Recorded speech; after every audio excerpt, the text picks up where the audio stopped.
फिर एक शाम। ये क्या लिख रही हो हिना? लिख नहीं रही हूँ, मेहंदी का डिजाइन बना रही हूँ। अच्छा, पर कागज पर क्यों? प्रैक्टिस तो रोज ही करनी होती है ना, तो इसीलिए कागज पर डिजाइन बनाती हूँ। अच्छा, अब जरा दिखाओ तो सही। अरे वाह, ये डिजाइन क्या सच में तुमने बनाया है? हाँ, अच्छा है ना। अब मैंने और भी बनाकर रखे हैं, रुकिए मैं भी लेकर आती हूँ। हिना ने अपने बनाए सारे डिजाइन्स कमल को दिखाए, जो कमल को बहुत पसंद आए और उसने हिना की खूब तारीफ की। सब कुछ अच्छा चल रहा था और ऐसे ही हंसी खुशी दिन बीत रहे थे। लेकिन फिर एक सुबह। हेलो, क्या हुआ राठी जी, इतनी सुबह सुबह फोन क्यों किया?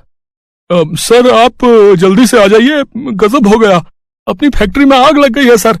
सब कुछ जल गया सर, कुछ भी नहीं बचा सर, जल्दी आ जाइए आप। फोन पर अपने मैनेजर की बात सुनकर कमल के पैरों तले जमीन खिसक गई।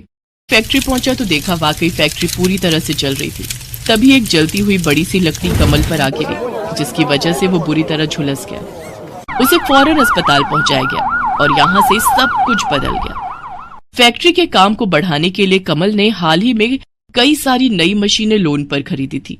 मशीनें तो नहीं बची, लेकिन लोन चुकाने के चक्कर में पहले कमल की गाड़ी बिकी और फिर घर। मजबूर होकर कमल और हिना अब किराए के मकान में रहने लगे थे। फिलहाल कमल की हालत ऐसी नहीं थी कि वो कोई और काम कर सके।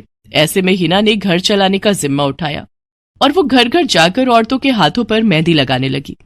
हालांकि इस काम से उसे बहुत कम पैसे ही मिल पा रहे थे, लेकिन हिना फिर भी पूरी मेहनत कर रही थी। क्या से क्या हो गया ना हिना, मैं किसी काम का नहीं रहा, हम बर्बाद हो गए।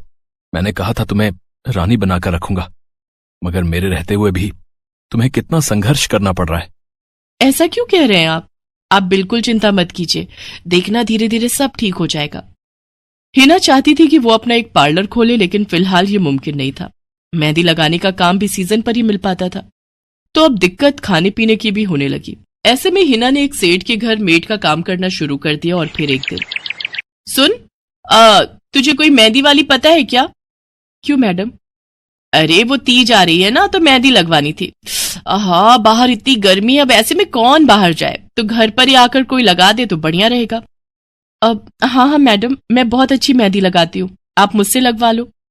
ना, अगर खराब कर दी तो? तीज की पार्टी है मेरे यहाँ, मेहंदी तो बढ़िया ही लगवानी है मुझे। मैडम आप बिल्कुल चिंता मत कीजिए, रुकिए मैं अभी आपको कागज पर मेहंदी का डिजाइन बनाकर दिखाती हूँ, फिर आगे आप ही तय करना। इतना कहकर हिना ने फौरन एक कागज लिया और कुछ ही देर में उस पर एक बहुत ही सुंदर मेहंदी का डिजाइन बना दिया। और फिर, अरे वाह, ये तो सच में बहुत सुंदर है, बिल्कुल नया और बहुत ही खूबसूरत डिजाइन है। अब तो ये डिजाइन मेरे हाथ पर भी सेम टू सेम लगा देगी ना? हाँ मैडम, आप मुझ पर विश्वास कीजिए, मैं बचपन से ये करती आई हूँ। उस दिन हिना ने पूरे मन से अपनी मालकिन के दोनों हाथों पर मेहंदी लगाई। हिना ने जो डिजाइन बनाया था वो एकदम नया था और सुंदर भी। फिर अगले दिन, नमस्ते साहब, वो आपको कुछ? हाँ, मैं तुम्हारा ही इंतजार कर रहा था। ये कल शिवानी के हाथों पर तुम ही ने मेहंदी लगाई थी ना? जी साहब, मैंने ही लगाई थी। अब कोई गलती हो गई क्या मुझसे? नहीं, ऐसी कोई बात नहीं है, बस ये जानना था तुमसे कि मेहंदी का वो डिजाइन कहाँ से देखकर लगाया तुमने? कहीं से नहीं साहब, वो तो मैंने खुद से सोचा था, मैं कभी कहीं से देखकर डिजाइन नहीं बनाती। अच्छा, अगर ऐसा है तो जरा ये कागज और जरा इस पर एक मोर की थीम पर बेस्ड एक डिजाइन बनाकर दिखाओ, पर याद रहे डिजाइन बिल्कुल नया होना चाहिए। जी साहब, बस 2 मिनट दीजिए। हिना ने बस कुछ मिनटों के अंदर वो करके दिखा दिया, जिसे देखकर उसका मालिक साहिल मल्होत्रा हैरान रह गया। वाह, सच में कमाल है ये तो। अब तुमने डिजाइनिंग सीखी है क्या कहीं से? नहीं साहब, सीखी तो नहीं, लेकिन मुझे बचपन से ही शौक है मेहंदी लगाने का, तो बस इसीलिए। समझ गया। देखो हिना, तुम्हारा हुनर लाजवाब है और तुम्हें अपने इस हुनर को ऐसे बेकार नहीं जाने देना चाहिए। जी मतलब? तुम्हें पता है ना, मेरी फैक्ट्री में लेडीज कपड़ों के लिए कपड़ा बनता है, लेकिन काफी समय से मैं परेशान हूं क्योंकि सूट साड़ियों वगैरह के लिए मेरे पास नए डिजाइन की कमी पड़ गई है। लेकिन अब लगता है ये कमी नहीं रहेगी। बोलो, बतौर डिजाइनर मेरे लिए काम करोगी तुम? जी साहब, बिल्कुल करूंगी,